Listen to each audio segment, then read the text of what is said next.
Mengidentifikasi tokoh cerita fiksi. Berdasarkan fungsi tokoh, tokoh dapat dibedakan menjadi dua, yaitu tokoh protagonis dan tokoh antagonis. Tokoh protagonis adalah tokoh utama dalam sebuah cerita. Biasanya, tokoh ini memiliki sifat baik, sedangkan tokoh antagonis adalah tokoh yang memiliki sifat tidak baik. Dahulu kala hiduplah pemuda miskin, yatim piatu bernama Toba. Pekerjaannya adalah berladang, dan terkadang dia suka pergi memancing ikan di sungai dekat rumahnya. Ikan yang didapat, dia masak untuk dimakan.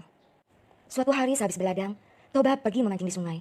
Namun entah kenapa, hari itu susah sekali Toba mendapatkan ikan tidak seperti biasanya. Lama Toba menunggu. Kenapa hari ini aku tidak mendapatkan ikan? Tidak ada satupun yang memakan umpanku, keluh Toba. Tiba-tiba, dia merasa umpannya ada yang menarik. Pancingan Toba tertarik sangat kencang. Ini pasti ikan besar, ujar Toba. Benar saja, setelah Toba menarik pancingannya, dia mendapatkan ikan yang besar. Tapi, ikan ini beda dengan ikan yang selama ini dia tangkap. Berwarna keemasan dan berkilau. Lalu, dia membawa ikan tersebut ke rumahnya. Sesampainya di rumah, tiba-tiba ikan yang dia pegang berubah menjadi seorang gadis yang cantik dan sangat mempesona. Betapa kagetnya Toba. Lalu, gadis itu berkata, "Namaku Putri.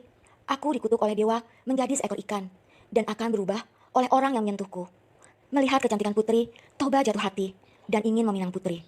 Putri pun menerima lamaran Toba, tapi dengan satu syarat. "Aku akan menerima lamaranmu, tapi selama kita menikah, kamu harus merahasiakan asal-usulku," pinta Putri kepada Toba. "Baiklah, aku akan menepatinya," ujar Toba. Mereka pun hidup berbahagia, hingga akhirnya mereka pun dikaruniai seorang anak laki-laki bernama Samosir. Suatu pagi ibunya meminta Samosir untuk pergi ke ladang, membawa makanan untuk ayahnya. Selama dalam perjalanan, Samosir memakan sedikit demi sedikit makanan untuk ayahnya. Sesampainya di ladang, dia berikan makanan itu kepada ayahnya. Betapa kagetnya Toba melihat makanan yang dibawa anaknya tinggal sisa-sisa. Dengan marahnya, Toba berkata, "Dasar kau anak keturunan ikan." Mendengar itu, Samosir kembali pulang sambil menangis. Ibunya kaget melihat anak kesayangannya pulang. "Kenapa kamu pulang sambil menangis, anakku sayang?" Lalu, Samosir menceritakan kemarahan sang ayah. "Ibu, ayah berkata kalau aku adalah anak keturunan seekor ikan." Mendengar itu, ibunya sangat bersedih. Mengetahui suaminya tidak dapat menepati janjinya untuk menjaga rahasia selama ini. Lalu, dia pun meminta Samosir pergi ke bukit yang tinggi. Setelah dia melihat anaknya berada cukup tinggi, dia pun masuk ke dalam sungai dan berubah kembali menjadi seekor ikan. Dan air sungai itu berubah menjadi danau yang besar. Dan Toba mati tenggelam di dalam danau tersebut. Sedangkan bukit yang dinaiki Samosir menjadi pulau yang bernama Pulau Samosir. Tokoh protagonis pada cerita asal-usul Danau Toba adalah Samosir dan ibunya.